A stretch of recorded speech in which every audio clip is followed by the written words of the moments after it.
Hotep, Hotep. It's Moncho and Nawasha Edu, the mighty Coleman House Initiative. And we're here today to speak about a concept that we like to share with you. You may have heard of it. Chances are you probably have not. It is a cultural and spiritual concept of life cycle development, which we call the 7 sevens. And what the 7 sevens is the progression in life, in relationships, in things, how it moves in the cycle of sevens. And there's 7 of them. I'll let Nawasha jump in. Well, the very first one is from 0 to 7. So, like Moncho said, it goes from 0 to 7 in your age, 0 to 7 in your career, 0 to 7 in a relationship. So from 0 to 7 years represents infancy. And it's a time, if you know anything about an infant, where you need a lot of nurturing, a lot of understanding, a lot of support in order to survive. So this is one of the reasons why marriages don't last beyond the first 5 years, because they really need a certain amount of nurturing and support that we don't always get right now in this present time. So from 7 to 14 represents childhood, which is a time for adventure and a certain type of Exploration, right? Exploration, adventure. So again, your career, your relationship, yourself. That is the time where that character trait manifests the most. And then we have from 14 to 21, which represents puberty, or your coming into yourself, or your full development as a person. So whether it's your relationship, you get the full development of your relationship in that area. It'd be your body developing in a different way through puberty, and your desires developing, or your education, anything that falls into that 14 to 21. Okay, and so the fourth 7 is 21 to 28, and it represents metabolic maturity in us as individuals, and it's characterized by the internal processing, the internal changes that we go through. It's seen most individually in our metabolic maturity. Then we have 28 to 35, which represents our emotional maturity. This is the stage in our natural state where we begin to fully mature in our emotional processing, our heart, brain, the way we feel/think. And then after that, we have 35 to 42, which is our mental maturity. This is when our thought processes more from a rationale perspective begins to develop. And then finally, the final 7 is 42 to 49, which is our spiritual maturity. This is when we begin to mature in our symbolic thinking, our symbolic understanding of things in the world. Is when we see symbolic language on its most full level and full spectrum, including our life cycle. So these 7 sevens, 0 to 7, 7 to 14, 14 to 21, 21 to 28, 28 to 35, and 35 to 42, 42 to 49 are commonly the 7 sevens. They apply in our lives individually, how we develop in our natural state. And we know that many of us are not in our natural state, so you can have 65-year-olds stuck in the 3rd or 2nd 7. But they apply to that, us individually, and they also apply to our relationships, our business endeavors, the things that we're doing in life go through 7 sevens. So for example, Nawasha and I are in the 2nd 7 of our relationship as we approach our 14th year anniversary together. And so this is another childhood happening for us, and it's marked by adventure and new things, especially with coming to the new children. End of that, right? Which is then the beginning of a new cycle, of a new 7. Right. So as Moncho was saying, these things it really can help you on a practical level, because you can understand where your child is, where you are, why things change. So the only thing that is constant is that there's going to be some change. If you're always going through a cycle, it helps you to know, are you in the middle of it? Are you at the end of it? Or are you in the beginning and feeling, something new, or a little bit of a challenge, right. A change, a challenge, a conflict, whatever that is, that's coming from being at the beginning of a new stage. Right. And spiritually, you know, 7 represents in our cultures, in our ancient culture, 7 represents God. It represents completion. It's the progression from divine unity, or something that we call modimo, to sacred soulmates, which is 2, which represents badimo. Then you have the Holy Trinity, which is the woman, man, and child, the man, woman, and child, and that spiritual manifestation. Then you have from there the 4 ways that they can unite, which is the man and woman, the man by himself, the woman by herself, the woman and child, the man and child, and then the 3 of those together. When you add those 4 combinations, you have completion in terms of universal manifestation. And that's a whole deeper science in terms of our culture. And in our ancient culture, it's taught in a very unique way than anything that is being promoted today. So 7 truly represents the number of God. It represents the number of completion.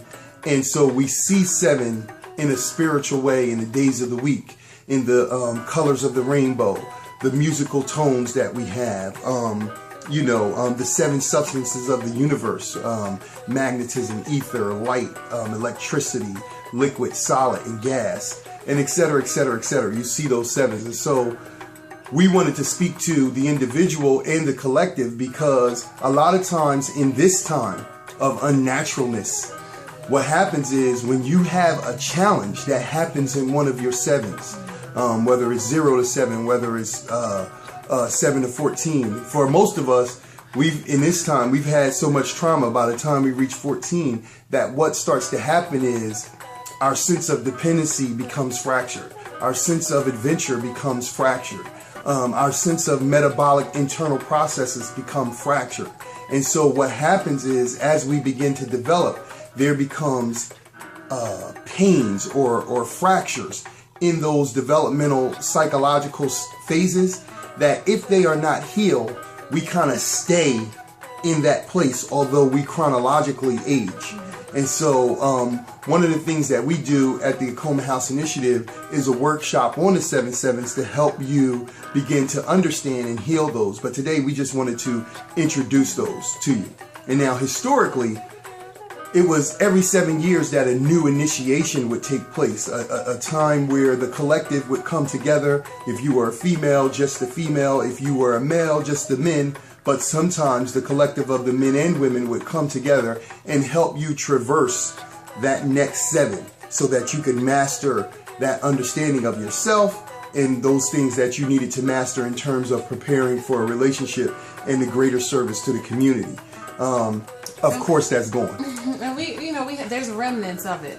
So when you see, the age that children tend to go into school fully, right, might be around 7. You see the age that children might throw, or older children might throw a party. It could be like quinceañera, which is 15, or sweet 16, so it's close. Right. We definitely notice that our bodies change. I know as a woman, right, you might say, oh, by 30, that's when I started to get a little soft, or that's, right, when things, I understood that my metabolism did change. Right. So the remnants of changing every 7 years, it might not be exactly at the 7 because we're noticing, different things like being at the even 30 years, or having a sweet 16, or going into school, and really being all the way into school by 1st grade versus kindergarten. Right. But the remnants of our culture is still there. Things we notice, like Nawasha said, around 30, our culture, we used to, from 21 to 28 is when we used to begin the 7-year fasting system, because we knew that at 28 our bodies would forever be different than they had been prior to. And so we would do the 7-year fasting system that from the year 21, they would take you on a gradual fasting system so that by the time you were 28, you were eating at 1 meal every 3 days, because that is the way your body naturally processes foods. And even the most positive foods have,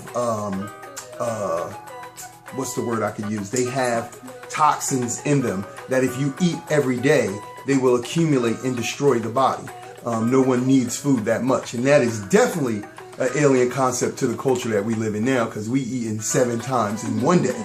So that's not part of the 7. So, you know, we are learning to embrace that and are actually going through the 7-year fasting schedule ourselves. So it's something to think about. You know, a lot of times we feel it, even if our relationships are great, even if we recognize what our children are going through, we might feel it in our career. You know, where we feel we want to start over every about 7 years. We're into something new because we just want to. We're not seeing the successes maybe that would come from the nurturing phase of a business. Right. So we're going into starting another one. Right. But things have to go through those parts of maturity and those parts of development in order to get to completion. So that's really what we're talking about, right, is getting to completion but enjoying the phase that you're in. So right, when you're a child, you should be a child. When it's time to be an adult, you should be an adult. And you should look forward to, I'm coming off of my emotional maturity. So right. I'm emotionally mature already. I mastered that. But what Just you kidding. Can reflect on is your own life. So look right, at your life in those stages of 7 and say, what was my main theme from 0 to 7? What was my main theme from 7 to 14? And maybe you don't remember every year and you don't have a lot of memories of your childhood, but think at a time when it's not stressful and it's just, you know, reflective, contemplative, have a cup right, of chai, you know, right, relax. But think of the themes, the major life lessons that you got out of that stage of development. And if you didn't have a chance to explore when you were 7 to 14, that might show up for you at 35, where you want right, to say, that's it. I'm leaving everything. I'm quitting my job. I'm leaving right, my family, and I'm moving to another country right, to get the exploration. Right. So there are ways that you can bring balance to things that you didn't get, and there are ways that you can anticipate the future and say, hey, if I'm coming up on spiritual maturity, maybe I can put myself in environments and, you know, get new friends and make new associations to help cultivate that part of myself. What we want to conclude and say is this, that the 7/7s are real. We all go through them. They're playing out in your lives, and naturally we all understand that in this day and time we're not really we're not in our natural state in the 7/7s. So as the Acoma House Initiative, what we want to offer to you is we do a workshop, and actually we're going to be providing the workshop digitally, so you can go to the website and buy the workshop and kind of walk yourself through it. Of course, if you want some deeper insight, you can contact us in various ways and we could work with you. But today, as usual, we want to leave you with something practical you can do. And what we want to call this is the Our Story, Your Story exercise. And what we want to do is to, regardless of where you are, we want to map out the 7/7s. Now understand, if you're 14, if you're 21, if you're 28, it doesn't matter. What you're going to do is you're going to go back and from 0 to 7, write as much as you can remember about your life in that period and see if you see any patterns. And if you do, write those down. If you see any, if you have any high points, any emotional high points or any traumas, write those down so you can see what has happened. Don't worry about fixing it yet. Just write it down. Just be honest with yourself and see if you saw a pattern and if you see it playing out in your life today. And you're going to go from 0 to 7. You're going to go from 7 to 14. You're going to go to 14 to 21, 21 to 28, 28 to 35, 35 to 42, and then 42 to 49. And so you say, what if I'm not 49 yet? That's exactly it. In our ancient culture, we wrote our history in the future and then we lived it out. And so this is an example of you doing a similar exercise. So it doesn't matter if you're not 49. I myself am not 49, but I've written my 7/7s up to 70. What's going to happen in my life and what I expect to achieve or what I expect to become and mature in. And so with the roadmap, it's easier for me to walk through and become that. And it will be easier for you as well. So get to work on that exercise. You can come to the website and find it available. It will be called the 7/7s Workshop, Your Story, Our Story. You can buy that for a digital download and we'll have a video included in that. And until we meet you again, we greet you in peace. And we say, Mia Acoma. Mia Acoma. Hold tight.